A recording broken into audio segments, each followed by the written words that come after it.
Welcome to Hood Champion Boxing, the sports. In boxing, you find a way to win, or you find a way to lose. Welcome to the channel. If this is your first time, please consider hitting that like button, subscribing, and donating if you enjoy the content. Now let's jump into it. Eddie Hearn is delusional. I think this man is going a little crazy ever since seeing Canelo lose a fight, Joshua losing all those belts, and the fact that Eddie Hearn has contributed to DAZN being in over $6 billion in debt. That's right, I'll say it again. Eddie Hearn has contributed to DAZN being in over $6 billion in debt. So, things aren't, Eddie Hearn's world isn't a happy place right now. But nonetheless, when we talk about 175, right? Look, there's only one shot caller at 175. It's Dmitry Bivol, okay? Now, if Eddie Hearn didn't want Bivol to be the damn shot caller at 175, he should have never had Canelo go up and fight him. That was a high-risk fight. Majority of people said Canelo would lose that fight. See, the problem is there are a lot of boxing fans who really didn't know who the hell Bivol was. They don't understand this man's amateur background, right? The amateur program where he was trained and schooled in. But fast forward to where we are today. Everyone knows who the hell Bivol is. Everyone knows that Bivol is a problem. Okay? So it seems like everyone knows that except for Eddie Hearn. Now, we know Canelo is still clamoring for a fight with Dmitry Bivol. But this is what happens, right? Canelo and Eddie Hearn, they still feel that Canelo can dictate at what weight he'll fight an opponent. And he'll dictate how much money the opponent's going to receive. And he'll dictate when the fight's going to take place. And that's true for most fighters that he's going to face, but it's not true for Dmitry Bivol, right? Now, that's a fact. Because Bivol already beat him. Most people feel that there's no need to have a rematch. But Eddie Hearn is out here saying that he wants to line up Dmitry Bivol to fight Joshua Buatsi. Now, for those of you who are saying, why Joshua Buatsi? Look, Joshua Buatsi, he won a bronze in the Olympics, okay? He was signed over there with Matchroom. He went on to win a WBO title, okay? So Joshua Buatsi, he has the credentials. He's a good fighter. He doesn't beat Bivol, in my opinion. But this could be one of those things where Eddie Hearn, we know him and Buatsi have been kind of back and forth. Buatsi was offered a contract by someone else, took it to Eddie Hearn, said, hey, can you come close? I'd like to stay with y'all. Eddie Hearn got upset. Then they had a fallout. Now there's lawsuits. But the fact that Eddie Hearn is trying to line Buatsi up for a shot at Bivol could be a way of kind of trying to patch things up and get beyond the lawsuit and everything else, right? I don't know that. I'm just trying to make sense of why Eddie Hearn, who's suing Buatsi, will come now and try to push for Buatsi to get a shot at Bivol. But let's just set all that crap aside, right? When we look at what's going on here, this is the problem I have with it.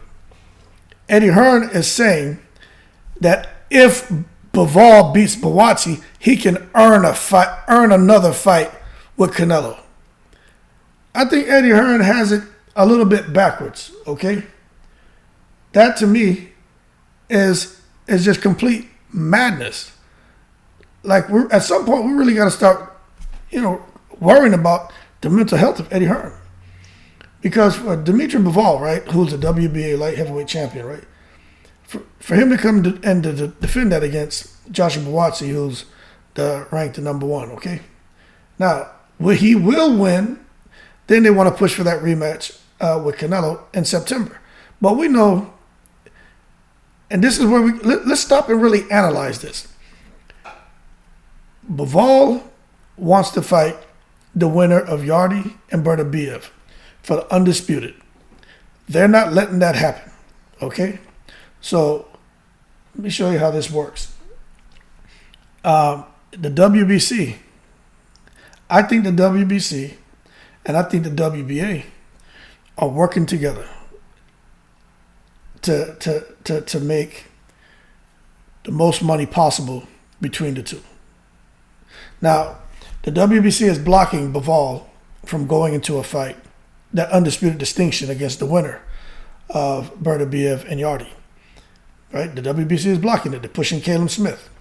But at the same time, the WBA, it doesn't make any sense to me for them to sit back and to just kind of allow the WBC to block that undisputed fight. But this is what happens.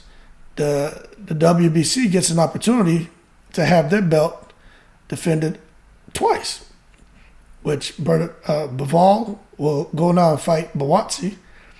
And then after that, then he comes and then he could maybe go into a unification, undisputed bout with the winner of Caleb Smith and whoever comes out victorious between Yarde and Beterbiev. So when you look at it, it could be a situation where these sanctioning bodies figured out what was best for all of them. Because remember, these sanctioning bodies and these sanctioning fees and the amount of money they get paid for every time a belt's defended, right? And the type of money that's paid annually by promoters. These sanctioning bodies are going to, if they can take a fighter and fight him 4 or 5 times a year, they'll do it, because that means they get paid every single time, opposed to having them, get out there and defend the belts once or twice. Then there's no money. So when you look at it, and the fact that they rather have the belts defended a couple times by Bivol, opposed to just the one time, waiting to see what's going to happen, I could see how the WBA kind of sat back and said, nope, let's try to get the 2 fights for him instead of having him just sit and wait.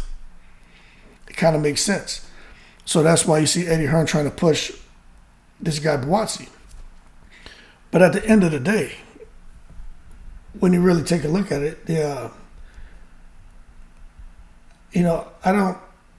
Canelo, I just don't see how Canelo is really the A side in the negotiations here.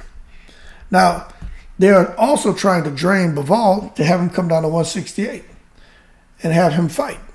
And they're saying at 168, they feel that it will be a level playing field. They feel that 175, Canelo, this is how Eddie Hearn words it, right? Canelo already did Bivol a favor and gave him the upper hand by coming up to 175 and challenging him. Now Canelo wants to return the favor and give Bivol an opportunity for him to come down into his world, and it'll be an honor, and he doesn't mind giving him an opportunity to challenge for the undisputed distinction at 168. Pretty clever wordplay by Eddie Hearn, but we know Canelo's not out here trying to give an advantage or an opportunity to Bivol. What he's trying to do is see if he can drain him if, in fact, first of all, I don't even know if Bivol can make 168, but he says he can. But if he gets drained and comes down to 168, and if for some reason the fatigue sets into the body, the legs, etc., then Canelo could possibly win that fight at 168. But believe you me, Canelo offering a fight to Bivol at 168, they're not doing that because they're his friend. They're trying to gain an advantage and try to weight drain him. But I just think Bivol is too smart. He just has a great team around him. And if for some reason, if he says he can make 168, I think when he gets in that ring on fight night, I think he's going to be the same animal he was when he fought Canelo at 175. But unfortunately for Canelo, Bivol's not planning on doing that. Bivol wants to fight. He wants to wait. He wants to wait, and he wants to fight the winner of, if whoever wins between Beterbiev and Yarde, and when they fight Caleb Smith, he wants to just sit and wait till the dust settles and see who emerges victorious, and then go into the undisputed fight with them. But at the end of the day, Eddie Hearn knows that means Bivol is going to be sitting on the sideline. Man, could be almost a whole year, and that's just not good. That's why he's trying to set it up right now to where he can convince him to get in the ring with Buatsi, which, again, everybody makes money off of him fighting Buatsi. Then go and fight Canelo. And then everybody makes money off of him fighting Canelo. especially Eddie Hearn, because remember, Eddie Hearn is in the hole big time with DAZN, right? It's over $6 billion in debt. And then by the time those fights happen, then it should be, stars should line up as far as if Bivol remains victorious to get in the ring with the winner of, you know, whoever has the 3 belts at that time. So that's what it's looking like from right here as far as the light heavyweight and the light heavyweight plans. But Joshua Buatsi, 16 wins, 12 knockouts, right? We get it. He won the bronze for Great Britain in the 2016 Olympics. But, you know, I just think after the 5-6 years or something he's been in the pro ranks, his career hasn't really taken off the way I think he was hoping. I think Hearn was hoping. But I just think it goes into how much effort the promoter puts into a fighter. We know there's a lot of effort put into AJ. We know there's a lot of effort put into Conor Ben. But maybe there's some things Buatsi can do. Kind of in a situation like Terrence Crawford. You may know a pretty good fighter, all the talent in the world, but you know you just have to kind of put yourself out there sometimes and self-promote. And Buatsi probably didn't do enough for different doors to open up for him to finally gain that large following, you know, in and out the UK. But as far as Buatsi fighting Bivol, him fighting Canelo, him fighting Zerno Ramirez, I just don't think Buatsi will come out victorious out of any of those fights. And the only guy who wins in those fights would be Eddie Hearn and the sanctioning bodies. So as of right now, for Bivol, not sure what he's going to do. We know what Eddie Hearn is trying to push his way, but we know Canelo's going to be returning in May, in actually a few months. He's going to be fighting John Ryder, who's 32 wins, 5 losses with 18 KOs out of London, England. Now, Ryder is nowhere near the level of a Benavidez, a Caleb Plant, or anyone at 168. So this is just a matter of Canelo getting in a no-risk fight just to keep him active and possibly set up a rematch with Bivol. But again, a better option for Canelo would definitely be the Benavidez winner, or what's his name, Morrell. But we know Canelo probably isn't going to go give any of those guys an opportunity. But that being said, we will see what happens with Bivol. We know he wants to fight for the undisputed at 175. If that fight does present itself to Bivol, I'm telling you, Bivol's going to take it.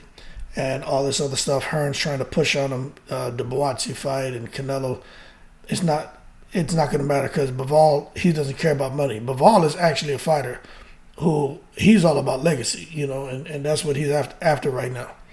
But that being said, man, you know, more to come on all this. A lot of people feel when it comes to Eddie Hearn, look, he just needs to be realistic about what's going on, and quit trying to force different fights on fighters who don't really want it and the fans don't want to see. But that being said, man, y'all keep cool. Shout out to the veterans, all 7 continents. I'm in the breeze.